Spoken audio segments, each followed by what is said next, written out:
మీరు దైవములని నేనంటినని మీ ధర్మశాస్త్రములో వ్రాయబడి ఉండలేదా? లేఖనము నిరర్ధకము కానేరదు కదా. దేవుని వాక్యము ఎవరికి వచ్చెనో వారే దైవములని చెప్పిన ఎడల నేను దేవుని కుమారుడునని చెప్పినందుకు తండ్రి ప్రతిష్ఠ చేసి ఈ లోకములోనికి పంపిన వానితో నీవు దేవదూషణ చేయుచున్నావని చెప్పుదురా? నేను నా తండ్రి క్రియలు చేయని ఎడల నన్ను నమ్మకుడి, చేసిన ఎడల నన్ను నమ్మకున్నను.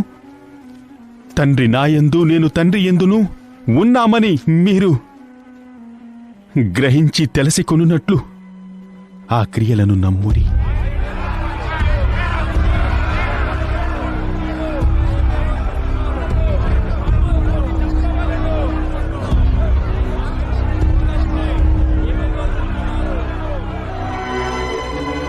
వారు మరల ఆయనను పట్టుకొన చూచిరిగాని ఆయన వారి చేతి నుండి తప్పించుకొని పోయెను. యోర్దాను అద్దరిని యోహాను మొదట బాప్తిజమిచ్చుచుండిన స్థలమునకు ఆయన తిరిగి వెళ్లి అక్కడ నుండెను. యోహాను యేసు చక్క క్రియను చేయలేదుగాని ఆయనను గూర్చి యోహాను చెప్పిన సంగతులన్నీయు సత్యమైన అక్కడ అనేకులు ఆయన యందు విశ్వాసముంచిరి.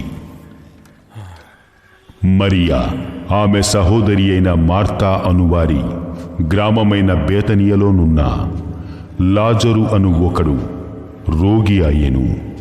ఈ లాజరు ప్రభువునకు అత్తరు పూసి తల వెంట్రుకలతో ఆయన పాదములు తుడిచిన మరియకు సహోదరుడు.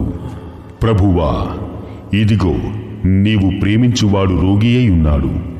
ఈ వ్యాధి మరణము కొరకు వచ్చినది కాదుగాని దేవుని కుమారుడు దాని వలన మహిమపరచబడినట్లు దేవుని మహిమ కొరకు వచ్చినది. యేసు మార్తను ఆమె సహోదరిని లాజరును ప్రేమించెను. అతడు రోగి అయి ఉన్నాడని యేసు వినినప్పుడు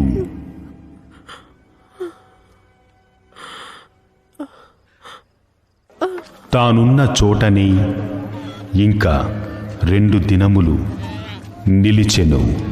అటు పిమ్మట మనము యూదయకు తిరిగి వెళ్ళుదుము. బోధకుడా, ఇప్పుడే యూదులు నిన్ను రాళ్లతో కొట్టచూచుచుండిరే, అక్కడికి వెళ్ళుదురా? పగలు 12 గంటలున్నవి కదా. ఒకడు పగటివేళ నడిచిన ఎడల ఈ లోకపు వెలుగును చూచును గనుక తొట్టుపడడు. అయితే రాత్రివేళ ఒకడు నడిచిన ఎడల వాని యందు వెలుగు లేదు గనుక వాడు తొట్టుపడను. మన స్నేహితుడైన లాజరు నిద్రించుచున్నాడు. అతని మేలుకొలుప వెళ్ళుచున్నాను. ప్రభువా, అతను నిద్రించిన ఎడల బాగుపడును. యేసు అతని మరణమును గూర్చి ఆ మాట చెప్పెను గాని వారు ఆయన నిద్ర విశ్రాంతిని గూర్చి చెప్పెననుకొనిరి. లాజరు చనిపోయాను. మీరు నమ్మునట్లు నేనక్కడ ఉండలేదని మీ నిమిత్తము సంతోషించుచున్నాను. అయినను అతని వద్దకు మనం వెళ్ళుదుము. అప్పుడు దిదుమ అనబడిన తోమా, ఆయన కూడా చనిపోవుటకు మనము వెళ్ళుదుము, రండి. యేసు వచ్చి అదివరకే అతడు 4 దినములు సమాధిలో ఉండెనని తెలుసుకునెను. బేతనియ యెరూషలేమునకు సమీపమై ఉండెను. దానికి ఇంచుమించు కోసెడు దూరము గనుక యూదులలో అనేకులు వారి సహోదరుని గూర్చి మార్తను మరియను ఓదార్చుటకై వారి యొద్దకు వచ్చియుండిరి. మార్త యేసు వచ్చుచున్నాడని విని ఆయనను ఎదుర్కొన వెళ్ళెను గాని మరియ ఇంటిలో కూర్చొని ఉండెను. ప్రభువా, నీవు ఇక్కడ ఉండిన ఎడలా నా సహోదరుడు చావకుండును.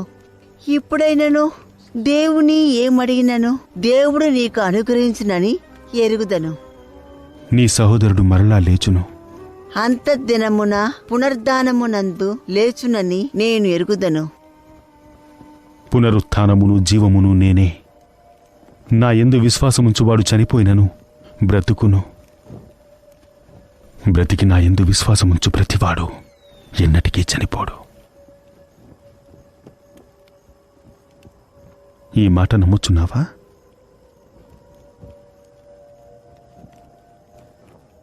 అవును ప్రభువా, నీవు లోకమునకు రావలసిన దేవుని కుమారుడివైన క్రీస్తు అని నమ్ముచున్నాను. ఆమె ఆ మాట చెప్పి వెళ్ళి సహోదరి అయిన మరియను రహస్యముగా పిలిచెను.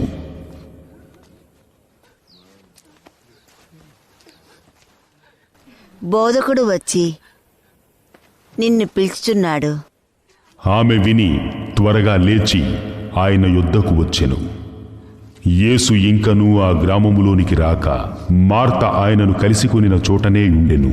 గనుక ఇంటిలో మరియతో కూడా నుండి ఆమెను ఓదార్చుచుండిన యూదులు మరియ త్వరగా లేచి వెళ్ళుట చూచి ఆమె సమాధి యొద్ద ఏడ్చుటకు అక్కడికి వెళ్ళుచున్నదని ఆమె వెంట వెళ్ళిరి.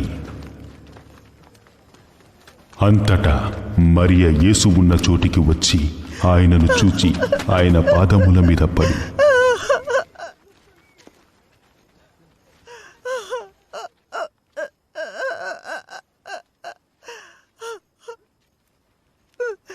ప్రభువా,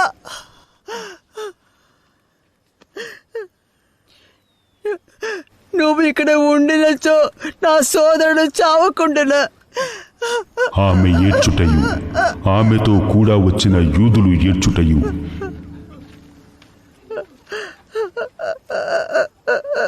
యేసు చూచి కలవరపడి ఆత్మలో మూలుగుచు,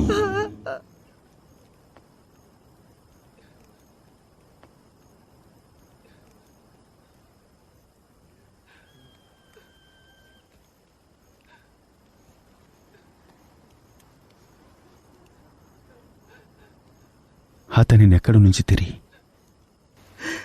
ప్రభువా, వచ్చి చూడుము. యేసు కన్నీళ్లు విడిచెను. అతనిని ఎలాగూ ప్రేమించినోడుడా చూడుడని చెప్పుకొనిరి. గ్రుడ్డివాని కన్ను తెరిచిన ఆయన ఇతనిని చావకుండా చెయ్యలేడా? యేసు మరలా తనలో మూలుగుచూ సమాధి యొద్దకు వచ్చెను. అది ఒక గుహ. దాని మీద ఒక రాయి పెట్టి ఉండెను. రాయి తీసివేయండి. ప్రభువా, అతడు చనిపోయి 4 దినములైనది. నీవు నమ్మిన ఎడల దేవుని మహిమ చూతువని నేను నీతో చెప్పలేదా?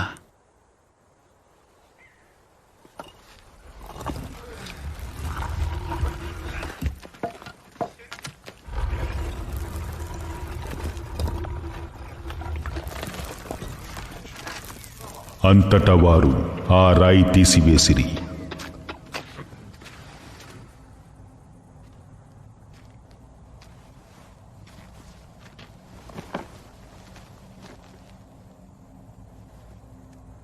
యేసు కన్నులు పైకెత్తి, తండ్రి, నీవు నా మాట వినినందుకు నీకు కృతజ్ఞతాస్తుతులు చెల్లించుచున్నాను.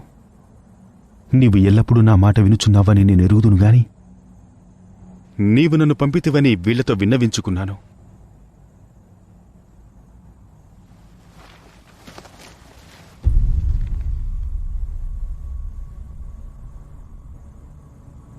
యా మాట చెప్పి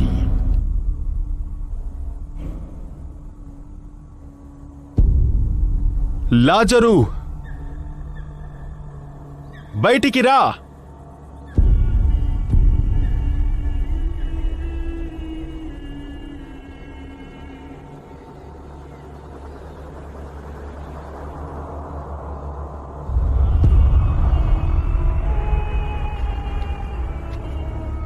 చనిపోయినవాడు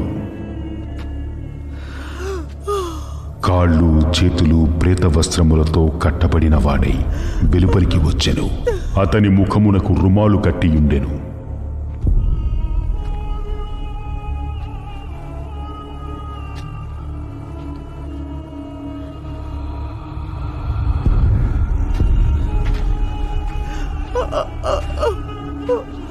మీరతని కట్లు విప్పి పోనీయండి. కాబట్టి మరియ యొద్దకు వచ్చి ఆయన చేసిన కార్యములు చూచిన యూదులలో అనేకులు ఆయన యందు విశ్వాసముంచిరి.